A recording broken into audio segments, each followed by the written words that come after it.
So something big in gaming just happened. Google just kicked down the door. Hi folks, it's Falcon, and today on gameranx, Google's Stadia, 7 ways it's a different gaming platform. So number 7, it operates completely differently from any hardware platform you currently use. It is a streaming service that you'll be able to play on any platform pretty much. Will it be available on your consoles? Probably not. I have a feeling that's going to be a no. I don't know for sure, but we'll see. What you'll be able to do is stream in 1080p at 60 frames per second, up to 4K at launch, with the promise of 8K not too far into the future. There has been some latency testing to compare it to Project Stream, which would be the beta, and they have eliminated quite a bit of latency from that beta if you're aware of it. But what's particularly interesting is figuring in display latency. Some testers have found that it's more or less on par with playing an Xbox One X on a TV, which is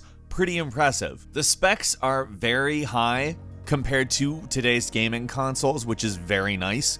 And also, there's a pretty decent chance those specs will just gradually change over time and get better. Number 6, this is particularly interesting. It's compatible with most controllers that you already own, which there's never been a gaming platform other than PC that was like that, and this definitely brings a new kind of flexibility as far as gaming controllers. Also, Google has introduced a proprietary controller that uses Wi-Fi and actually functions as its own internet-capable device, sending signals directly through the internet to the data center instead of through another piece of hardware. Anything that you can do to reduce latency, I'm sure they're trying to do, and this seems like, in my opinion, a fairly novel idea in the way of that. It's a lot like the Xbox controller. It's not going to light the world on fire in any way there, but it looks comfortable, it looks nice, and I like that they're trying to innovate as far as ways to reduce that latency. This is a streaming service. That's going to be the primary issue with this whole thing. Number 5, you will be able to instantly play Google Stadia. Again, it is a streaming service. You are playing the game through a stream.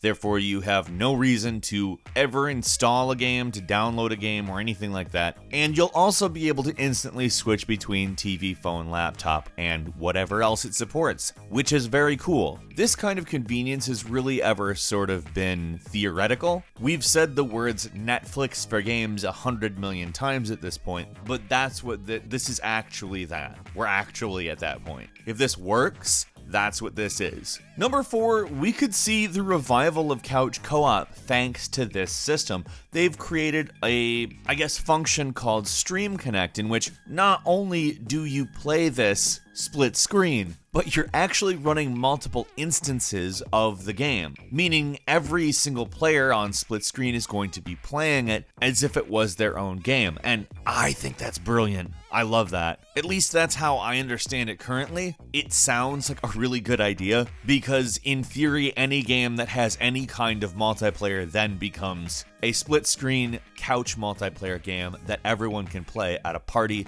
I love it. I freaking love it. Anybody else who likes couch co-op or couch competitive, that's it right there. You found it. The coolest part? Maybe. I don't know. We'll see how everything works out, but I really like the sound of this. Number 3 is the Share State button. There's a simple button on the controller if you're using the Google controller that will create a text link that anyone can click and just jump right into the game in the same position that you were in, with the same inventory, with the same stuff, same level. Maybe it's a custom level, I don't know. There's actually a large number of possibilities thanks to this idea, and personally I think that this will involve a lot of interesting experimentation, people pushing the boundaries of the game, people reproducing glitches in perhaps weird ways, people creating impossible challenges, stuff like that, just stuff that's going to allow the consumer, the gamer, the end user, a bunch of interesting ways to experiment and maybe even express themselves. Number 2, you will be able to share to YouTube with the push of a button. That's it. Just press a button, you made a YouTube video. I'm sure there's a couple of menu options in between you and that, but more or less it's that simple. You're also able to flat out stream the game to YouTube, which is pretty cool. Even if you're not a hotshot streamer or anything, it's fun to capture those moments. And finally, number 1, this is a pretty wild idea. The use of the Google Assistant to just ask for help, or perhaps maybe even do something that has nothing to do with the game. We won't get too far into that idea, but let's say you need help in the game. It apparently can tell where you are in the game and load up YouTube videos of walkthroughs. At least that was what was implied in the footage that we saw. I don't know if it will be that easy, but I also don't think it could be a lot more complicated than that either, so for me that's very, very interesting. There's a couple of small pieces of information that are worth relaying as well. For instance, 100 studios have signed on to work with this platform. It is coming out sometime in 2019, and Doom Eternal will be gracing the platform with its presence. We'll see all that in the US, Canada, the UK, and most of the EU.